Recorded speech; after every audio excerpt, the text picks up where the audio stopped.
नमस्कार दोस्तों, मैं अमित कुमार पांडे आप लोगों का हार्दिक अभिनंदन स्वागत करता हूं एक बार फिर से। जैसा कि आप सभी लोगों को पता चल ही गया है कि उत्तर प्रदेश में क्षेत्र पंचायत, ग्राम पंचायत एवं जिला पंचायत के चुनाव का बिगुल लगभग मानचिड़े बज चुका है और सभी प्रत्याशी अपने अपने ढंग से अपने अपने क्षेत्रों में जनता के बीच में जाकर के अपने अपने विचार रखने का प्रयास भी प्रारंभ कर चुके हैं। किस तरीके से जनता को अपनी ओर आकर्षित करना है उस तरीके का प्रयोग करना प्रारंभ कर चुके हैं। साम दाम दंड भेद का प्रयोग करने वाले हैं इस बार के इलेक्शन में सभी प्रत्याशी, और निश्चित ही सभी प्रत्याशी सिर्फ जीतना चाहते हैं, हारना कोई नहीं चाहता है। एक गांव में 10 प्रत्याशी हैं, सब जीतने वाले हैं, कोई हारने वाला नहीं है। बड़ी विडंबना है, लेकिन जीतेगा तो सिर्फ एक ही, जिसको जनता जनार्दन पसंद करेगी। जनता जनार्दन जिसको अपने लायक समझेगी, जिसे समझेगी कि यह हमारे लिए कार्य कर सकता है, हमारे लिए कुछ नया कर सकता है, इसके अंदर जोश खरोश है, ऊर्जा है और निस्वार्थ भाव से गांव के लिए आ रहा है, वही जनता के हृदय पर राज करने वाला है। कहते हैं कि मंजिलें उनको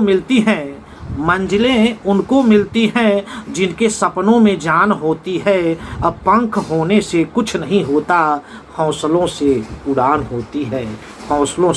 होती है। निश्चित ही ये युवा जोश खरोश ऊर्जा से लबरेज व्यक्ति आपके सामने आ रहे हैं। उनके सामने कई प्रकार की बिंद बाधाएं आएंगी, कई प्रकार की रुकावटें भी आएंगी, लेकिन फिर भी हिम्मत हारने वाले नहीं हैं। कहते हैं कि लहरों से डरकर नौका कभी पार नहीं होती, कोशिश करने वालों की कभी हार नहीं होती। साम दाम दंड भेद का प्रयोग करने वाले हैं आने वाले इलेक्शन में कुछ ऐसे प्रत्याशी जो जनता के बीच में रुपया भी बांटेंगे, कई तरीके की सामान भी बांटेंगे, कई घरों में साड़ियाँ बांटेंगे, पायल बांटेंगे, आवश्यक दैनिक जीवन की वस्तुएं बांटेंगे।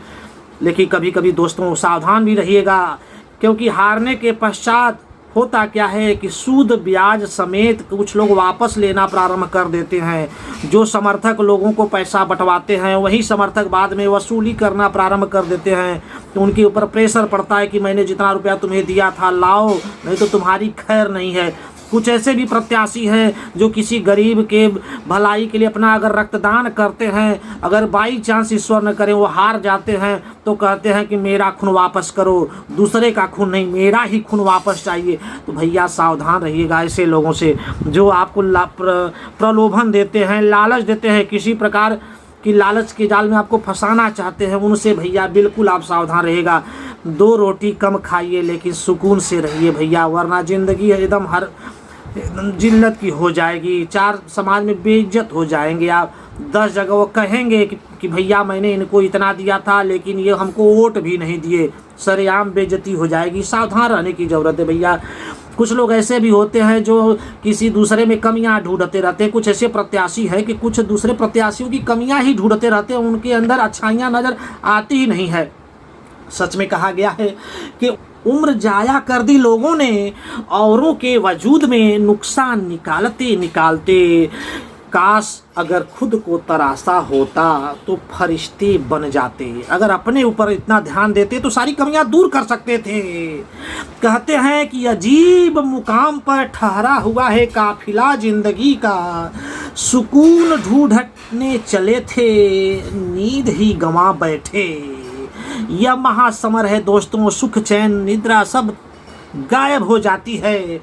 जनता सोचिए कितनी प्यासी है, उसे तो सिर्फ भरोसेमंद इंसान चाहिए। वह किसी के बहकावे में भी आ सकती है, किसी के द्वारा दिखाए गए जज्बात को वह स्वीकार भी कर सकती है, क्योंकि वह तो भूखी है, काम के लिए भूखी है। उसे ज़रूरत है गांव के विकास की आवश्यकता है, उसे ज़रूरत है जो ऐसा शख्स आए जो बिल्कुल जादू की छड़ी लेकर के आए और गाँव का संपूर्ण विकास कर दे।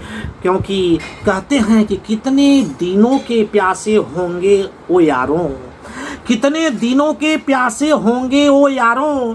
अरे शबनम का कचरा भी जिनको दरिया लगता है, शबनम का कचरा भी जिनको दरिया लगता है, उनके भरोसे को न तोड़ा जाए।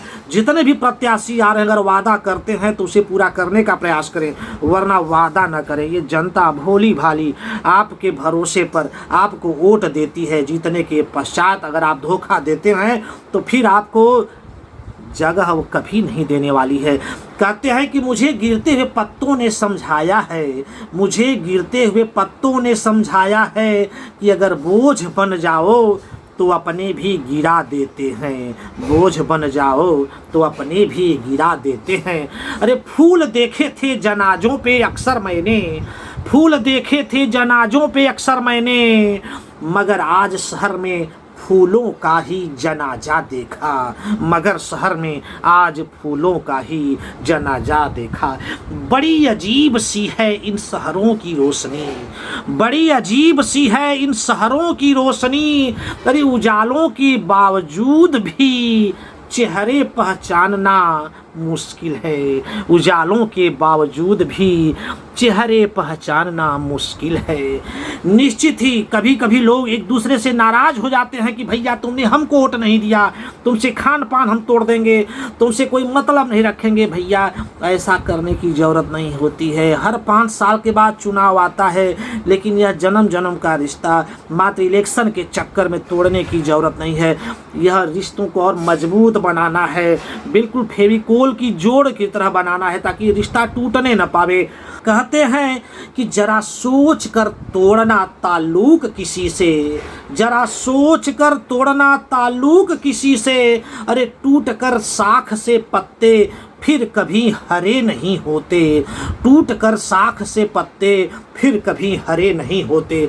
यह काफ़ी प्यारा बंधन, इसे तोड़ने की ज़रूरत नहीं है। जितने भी प्रत्याशी आ रहे हैं फील्ड में, उनको ज़रूरत है कि जनता के बीच में जाए, उनके लिए अच्छी सड़कों की व्यवस्था करें, साफ़ सुथरी नालियों की व्यवस्था करें ताकि गांव का पानी, नापदान का पानी, बरसात का पानी उचित जगह पर वो निकासी के लिए उसका मार्ग बनाएं, जगह जगह सोलर लाइटों की व्यवस्था करें, उचित जगह पर सामुदायिक शौचालय की व्यवस्था करें, जगह जगह घर घर शौचालय दें, लोगों को ज़्यादा से ज़्यादा आवास की व्यवस्था उपलब्ध कराएं, सोलर लाइट की व्यवस्था लगाएं, बिजली के खंभों पर बल्ब टंगवा दें, एलईडी बल्ब, गांव में वाईफाई कनेक्शन की व्यवस्था उपलब्ध करा दें, लोगों को पीने के लिए शुद्ध आरओ पानी, सप्लाई वाली पानी की व्यवस्था करा दें।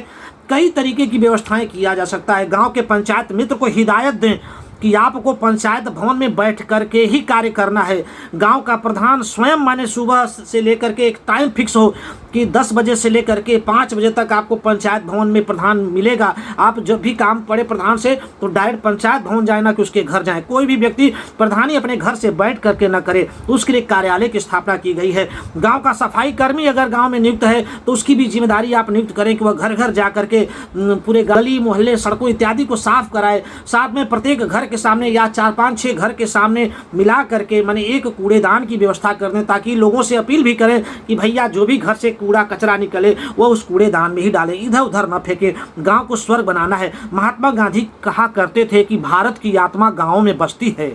महात्मा गांधी कहा करते थे कि भारत की आत्मा गाँव में बसती है, और निश्चित ही आज भी भारत में लगभग 65% गाँव में जनता निवास करती है। भारत की 65% जनता गाँव में वास करती है। आज भी लगभग 65% जनता का मुख्य व्यवसाय कृषि है, वह गांव में निवास करती है। तो गांव अगर आत्मनिर्भर बन गया, गांव सुंदर स्वच्छ बन गया, गांव निरोग बन गया, मजबूत बन गया, आर्थिक दृष्टि से मजबूत हो गया, तो भारत का विकास होने से कोई रोक नहीं सकता है। मेरे दोस्तों, आइए अपने गाँव को हम लोग स्वर्ग बनाएं। बाबा शंभु सरोवर महादेव की कृपा जब ऐसे युवा जोश खरोश ऊर्जा से लबरेज भक्तों के ऊपर हो जाती है तो वो कुछ न कुछ करने के लिए फील्ड में आ ही जाते हैं। चाहे खेल की भावना हो, चाहे धार्मिक आयोजन की भावना हो, दुर्गा पूजा इत्यादि हो, क्रिकेट टूर्नामेंट हो, या अन्य किसी भी तरीके का आयोजन हो, या सड़कों का निर्माण करने की बात हो, गली मोहल्लों के सफाई की व्यवस्था हो, किसी न किसी रूप में गांव के बीच में, जनता जनार्दन के बीच में बाबा शंभु सरोवर महादेव के भक्त आपके सामने प्रकट हो ही जाते हैं। उनकी शक्ति है कौन? बाबा शंभु सरोवर महादेव, ये प्यारी गांव की जनता। और निश्चित ही कहते हैं कि बाबा शंभु सरोवर महादेव की कृपा जिसके ऊपर हो जाती है वह क्या कुछ नहीं कर सकता है। कहते हैं कि वो रेत को चट्टान बना देता है, वो रेत को चट्टान बना देता है, अरे पुतले को इंसान बना देता है, और किसी मिट्टी को बना देता है दिया, और किसी को भगवान बना देता है, और किसी को भगवान बना देता है। ऐसे युवा जोश खरोश ऊर्जा से लबरेज लोगों के लिए एक निवेदन है कि आप हिम्मत न हारें। असंभव कुछ भी नहीं है इस दुनिया में, अगर आपने ठान लिया तो सब कुछ संभव है। कहते हैं कि वक्त से लड़कर जो नसीब बदल दे, वक्त से लड़कर जो नसीब बदल दे, इंसान वहीं जो अपनी तकदीर बदल दे। कल क्या होगा कभी मत सोचो, क्या पता कल वक्त खुद अपनी तस्वीर बदल दे, क्या पता कल वक्त खुद अपनी तस्वीर बदल दे। निश्चित ही प्यारे भाइयों, आप लोग गांव के विकास में युवा जोश खरोश ऊर्जा के साथ आए, आपका हार्दिक अभिनंदन स्वागत है। और गांव में अन्य जितने भी प्रत्याशी हैं उनको भी स्वयं आत्ममंथन करने की जरूरत है, आकलन करने की जरूरत है। कहीं ऐसा तो नहीं कि हम मात्र विरोध के नाम पर आ रहे हैं किसी का विरोध करने। आप आत्ममंथन करें, गाँव के विकास में अपना योगदान दें। हो सके तो इलेक्शन के पहले आप ऐसे अच्छे प्रत्याशियों का सपोर्ट करें ताकि जनता के हृदय में आप भी हीरो की तरह साबित हो जाएंगे। अच्छा व्यक्तित्व आपका बनेगा, लोग आपको कहेंगे, वास्तव में मानना पड़ेगा भैया इन्होंने गांव के विकास के लिए अपनी कुर्बानी कर दी है। कहते हैं कि सत्य को कहने के लिए किसी शपथ की जरूरत नहीं होती, सत्य को कहने के लिए किसी शपथ की जरूरत नहीं होती, नदियों को बहने के लिए किसी पथ की जरूरत नहीं होती। जो बढ़ते हैं जमाने में अपने मजबूत इरादों पर, उन्हें अपनी मंजिल पाने के लिए किसी रथ की जरूरत नहीं होती, उन्हें अपनी मंजिल पाने के लिए किसी रथ की जरूरत नहीं होती। गांव का संपूर्ण विकास होना चाहिए।